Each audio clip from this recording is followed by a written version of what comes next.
2 నిమిషాల కార్యక్రమం ఖురాన్ యొక్క సందేశం. ఈరోజు ఒక మంచి వాక్యాన్ని మీకు తెలియచెప్తాను. పాజిటివ్ అయినటువంటి ఒక మంచి పాజిటివ్ అయినటువంటి విషయాన్ని దైవం ఇక్కడ తెలియచెప్తున్నాడు. 94వ అధ్యాయం 5 నుండి 8 వాక్యాలు. ఏమండి?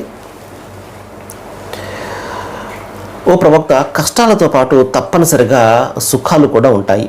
ఇందులో ఏ విధమైనటువంటి సందేహం లేదు. కష్టాలతో పాటు తప్పనిసరిగా సుఖాలు కూడా ఉంటాయి.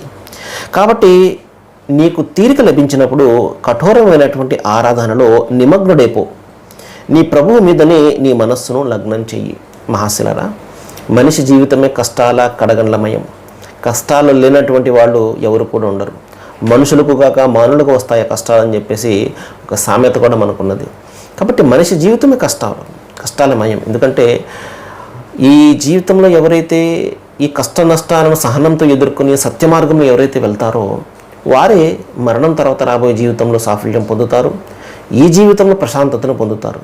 ఎందుకంటే ఒకవేళ అతడు ఒక చెడు మార్గంలో వెళ్తున్నప్పటికీ కూడా అతను మానసికమైనటువంటి ప్రశాంతతను కోల్పోతాడు. అది అతనికి తెలుసు ఆ విషయం. ఎందుకంటే ఒక చెడు పనులు చేస్తున్నటువంటి వ్యక్తి తనను తాను సమర్థించుకోవచ్చు, లేకపోతే ఏదైనా తన యొక్క విషయాన్ని జస్టిఫై చేసుకోవచ్చు. అందరూ చేస్తున్నారు కదా, ఇందులో తప్పేమిటి అని అతను చెప్పుకోవడానికైతే చెప్పుకుంటాడు. కానీ అతని అంతరాత్మ ఏదైతే ఉందో ఆ అంతరాత్మ ప్రబోధం అతను హెచ్చరిస్తూనే ఉంటుంది. నువ్వు చేస్తుంది చాలా తప్పు, పాపము, దీనికి ఫలితాన్ని అనుభవిస్తావు అని చెప్పేసి అతని అంతరాత్మ ప్రబోధిస్తూ ఉంటుంది. దైవం పెట్టినటువంటి బాడీగార్డ్ అంతరాత్మ అనేది. కాబట్టి ఇక్కడ తెలియజేసే విషయం ఏంటంటే దైవము కష్టాలు ఉంటాయి, అదేవిధంగా కష్టాలతో పాటు సుఖాలు కూడా ఉంటాయి. ఇదంతా కూడా పాసింగ్ క్లౌడ్స్ అంటారు. అలాగే విధంగా వెళ్ళిపోతున్నటువంటి మేఘాలు, కదిలే మేఘాలు, కష్టాలు కడగండ్లు కలకాలం ఉండవు. కదిలే మేఘాలు లాంటివన్నీ కూడా. ఈ విధంగా సుఖాల కోసం మనము సహనంతో వేచి చూస్తూ ఉండాలి. మన సమయం ఎప్పుడైతే వస్తుందో ఆ సమయం కోసం మనం వేచి చూస్తూ ఉండాలి.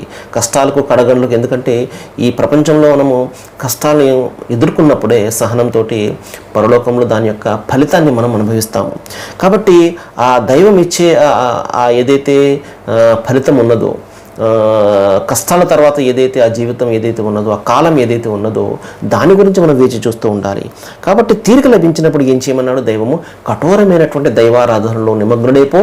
మరి అంతేకాకుండా ఆయన మీదనే మనస్సును లగ్నం చేయి. మనం కూడా ఇదే విధమైనటువంటి పద్ధతిని పాటించాలి.